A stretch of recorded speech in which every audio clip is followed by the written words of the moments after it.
नमस्कार दोस्तों, कैसे हैं आप लोग पे कुमार बायोलॉजी में हार्दिक स्वागत है। आज मैं आपको बताने वाला हूं क्लास 12 के चैप्टर फर्स्ट जीवों में जनन के अंतर्गत अलैंगिक जनन की विधियां। तो चलिए शुरू करते हैं।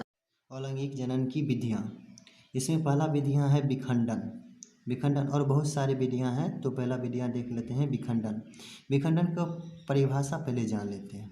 इसका परिभाषा इस प्रकार से है। इस प्रकार के अलैंगिक जनन में जनक कोशिकाएं दो या दो से अधिक समान एवं बराबर अमापकी संतति कोशिकाओं में विभक्त हो जाती हैं। इस तरह से इसका कुछ परिभाषा बनता है, इसको आप याद कर लीजिएगा। आप देखते हैं इसका प्रकार, विखंडन के प्रकार कितने प्रकार के होते हैं। तो विखंडन दो प्रकार के होते हैं।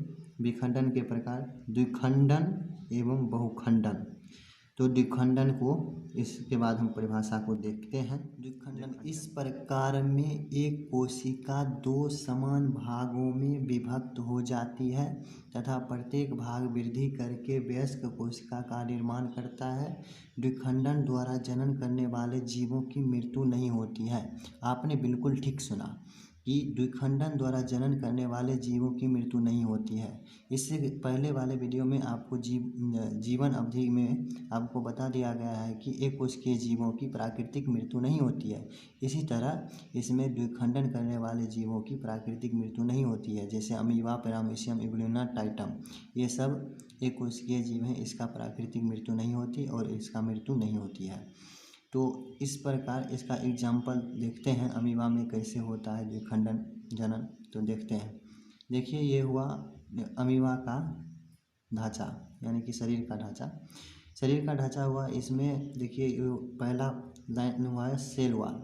ये सेल वाल होता है, ये होता है डीएनए होता है। इसमें द्विखंडन में अमीबा का जनन कुछ इस प्रकार से होता है। देखिए, ये डीएनए है। डीएनए कुछ समय के बाद ये डीएनए थोड़ा मोटा हो जाता है और ये जो है सेल वाल सिकुड़ना शुरू हो जाता है। देखिए, ये सिकुड़ गया है, इस तरह से ये सिकुड़ा हुआ है। इस तरह से ये सिकुड़ जाता है और डीएनए मोटा हो जाता है।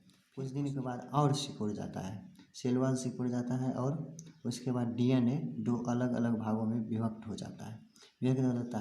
कुछ ऐसा समय जब ये दोनों, ना ही सेल वाल बचता है और ना ही डीएनए, दोनों अलग अलग हो जाता है। इस तरह से दो जीवों का निर्माण हो जाता है। आप बिल्कुल परिभाषा में इस प्रकार में एक कोशिका दो समान भागों में विभक्त हो जाती है। आप नीचे देख चुके हैं कि दो भागों में विभक्त हो चुका है। प्रत्येक भाग वृद्धि करके वयस्क कोशिका निर्माण करता है। इस तरह से वयस्क कोशिका का निर्माण कर लेता है। द्विखंडन द्वारा जनन करने वाले जीवों की प्राकृतिक मृत्यु नहीं होती है। दूसरा विधि है बहुखंडन। इस प्रकार में एक जनक कोशिका द्वारा अनेक संततियों का उत्पन्न किया जाता है। ये मल्टीपल फिजन है। इसमें एक नहीं अनेक प्रकार के संततियों का उत्पन्न किया जाता है। उसमें दो ही प्रकार का होता था द्विखंडन वाले में। इसमें बहुखंडन में बहुत सारे होते हैं। इसका एग्जाम्पल है प्लाज्मोडियम एवं मोनोसिस्टिस। इस प्रकार से इसका दो एग्जाम्पल है और बहुत सारे एग्जाम्पल हो सकते हैं, लेकिन इसमें फिलहाल दो एग्जाम्पल को आप याद रख लीजिएगा। अलैंगिक जनन की नेक्स्ट विधि को पढ़ते हैं, वह है मुकुलन को पहले परिभाषा को जान लेते हैं।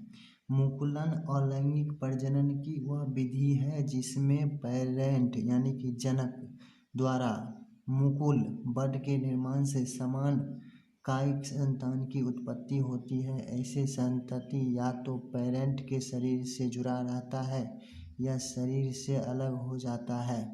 इस प्रकार निर्मित संतति पेरेंट जैसा हूबहू होता है, अतः इसे कोलोन कहते हैं। आप बिल्कुल सही सुने कि हूबहू होता है। हूबहू इसलिए होता है कि अलैंगिक जनन से उत्पन्न होने वाली जितने भी संतति होते हैं वह बिल्कुल पेरेंट के हूबहू होते हैं और वह कोलोन कहलाते हैं और कायिक संतान उत्पत्ति होता है। तो यह जीव वाला। तो देखते हैं इसका एग्जाम्पल कौन कौन सा है। यह है हाइड्रा और ईस्ट। तो हाइड्रा और ईस्ट में मुकुलन किस प्रकार से होता है उसको मैं देखता हूँ और आप भी देखिए। तो चलिए देखते हैं मुकुलन किस प्रकार से होता है। यह है मुकुलन का विधि। यह है हाइड्रा का एक बॉडी। हाइड्रा का बॉडी है जिसमें मुकुल निकल चुका है। ये मुकुल है, धीरे धीरे निकलता है और इस प्रकार से निकल जाता है। मुकुल फिर धीरे धीरे इस तरह से बड़ा होता है और बड़ा होता है, फिर इस तरह से बड़ा होता है और एक समय ऐसा आता है कि मुकुल शरीर से टूट जाता है और ये अपना पेरेंट के जैसा एक हूबहू शरीर का निर्माण कर लेता है, जो है ये इस तरह से। तो इस तरह से आप पढ़ चुके हैं परिभाषा को कि मुकुलन अलैंगिक प्रजनन की वह विधि है जिसमें पेरेंट द्वारा मुकुल के निर्माण से समान कायिक संतान की उत्पत्ति होता है। तो मुकुल के द्वारा, ये मुकुल है, इसी के द्वारा संतान की उत्पत्ति होता है ऐसे संतति या पेरेंट के शरीर से जुड़ा रहता है या शरीर से अलग हो जाता है। यहाँ पर देखिए, ये जुड़ा भी रह सकता है और अलग भी हो जाता है, लेकिन अलग ही होता है। इस प्रकार निर्मित संतति पेरेंट जैसा हूबहू होता है, इसे कोलन कहते हैं। इस प्रकार से मुकुलन हाइड्रा में होता है और ईस्ट में भी इसी तरह से होता है। तो इस तरह से मुकुलन की प्रक्रिया समाप्त होती है और नेक्स्ट विधि को आप पढ़ेंगे। तो चलिए देखते हैं नेक्स्ट विधि को। अलैंगिक जनन की तीसरा विधियां है बीजाणु द्वारा। तो बीजाणु द्वारा, तो इसका परिभाषा पहले जान लेते हैं। अधिकांश कवक तथा शैवालों में विशेष गतिशील संरचनाओं के द्वारा अलैंगिक जनन होता है, जिन्हें चल बीजाणु कहते हैं। चल बीजाणु सूक्ष्म जीव और एक कोशिकीय पतली भित्ति युक्त संरचना होती है। ये जलीय जीवों में पाए जाते हैं। तो इसकी सूक्ष्म जीव संरचना होती है, तो इसका एग्जाम्पल देख लेते हैं। क्लेमाइडोमोनास एवं पेनिसिलियम, ये दो एग्जाम्पल हुए। और कुछ अगतिशील होते हैं, तो उसका भी देख लेते हैं। कुछ बीजाणु अगतिशील होते हैं जिन्हें अचल बीजाणु कहते हैं, तो उसका एग्जाम्पल है इलोथ्रिक्स। तो बीजाणु द्वारा जनन कैसे होता है, तो उसको देखते हैं। चलिए देखते हैं पेनिसिलियम में। तो पेनिसिलियम का ये देखिए, ये ढांचा हुआ। तो पेनिसिलियम में ये देखिए बीजाणु पनप रहा है, इस तरह से पनप रहा है। जब मैच्योर अवस्था में चले जाता है, तब ये उड़ के, इस तरह से उड़ के ये कहीं पर दूसरे जगह चला जाता है और फिर ये नया निर्माण कर लेता है, वो है कवक। एक पेनिसिलियम एक कवक है, तो नया कवक का जन्म दे देता है। इस तरह से बीजाणु द्वारा पेनिसिलियम में होता है। तो इसको हम कहते हैं, इस बीजाणु को कहते हैं कॉन्डिया। तो यह है कॉन्डिया, इसको भी याद कर लीजिएगा। तो पेनिसिलियम में किसके द्वारा जनन होता है, तो कॉन्डिया, ये भी एग्जाम में पूछा जाता है। तो इस तरह से हो गया, इस तरह से होता है बीजाणु द्वारा जनन पेनिसिलियम में। अधिकांश कवक तथा शैवालों में विशेष और गतिशील संरचनाओं के द्वारा अलैंगिक जनन होता है। तो गतिशील संरचना, जैसे कि बीजाणु हुआ, तो इसी तरह से गुरक के यहाँ से यहाँ होता रहता है। तो गतिशील संरचना के कारण ही ऐसा होता है। तो इस तरह से बीजाणु द्वारा जनन होता है पेनिसिलियम में। तो अलैंगिक जनन की चौथी विधि है खंडन।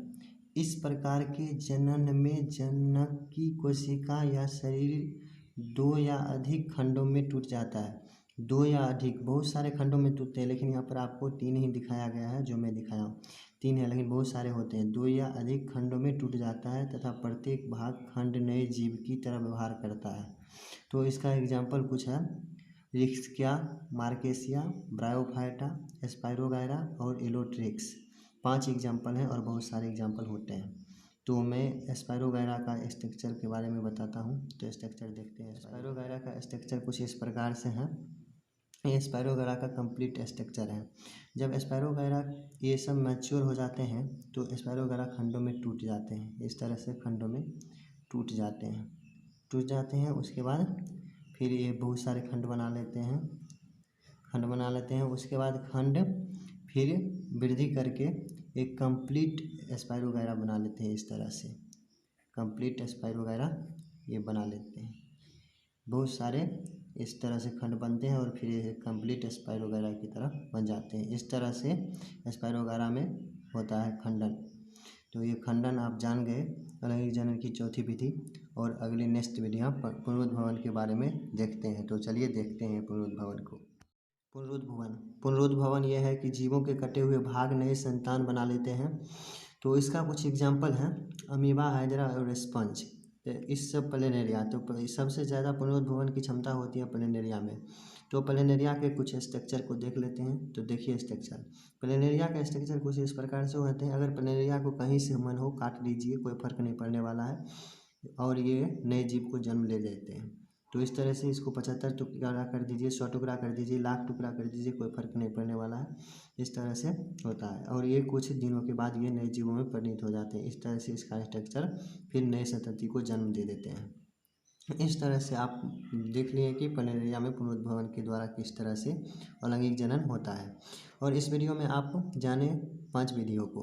पहला वीडियो आपको मैं बताया विखंडन, और दूसरा वीडियो विधि बताया मुकुलन, और तीसरा विधि बताया बीजाणु द्वारा, और चौथा विधि बताया खंडन, और पाँचवा वीडियो बताया पुनरुद्भवन। इस तरह से आप 5 वीडियो को कवर किए और पूरा वीडियो देखने के लिए आप सबका बहुत बहुत धन्यवाद। और वीडियो को तेज़ी से कर दीजिए लाइक, और वीडियो को चैनल को कर दीजिए सब्सक्राइब।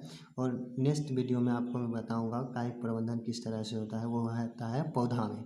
तो पौधा में कायिक प्रबंधन किस तरह से होता है उसके लिए आपको नेक्स्ट वीडियो का इंतज़ार करना होगा। तो नेक्स्ट वीडियो जस्ट ही आ जाएगा, तो नेक्स्ट वीडियो में देख लीजिएगा कैसे होता है कायिक प्रबंधन पौधा में।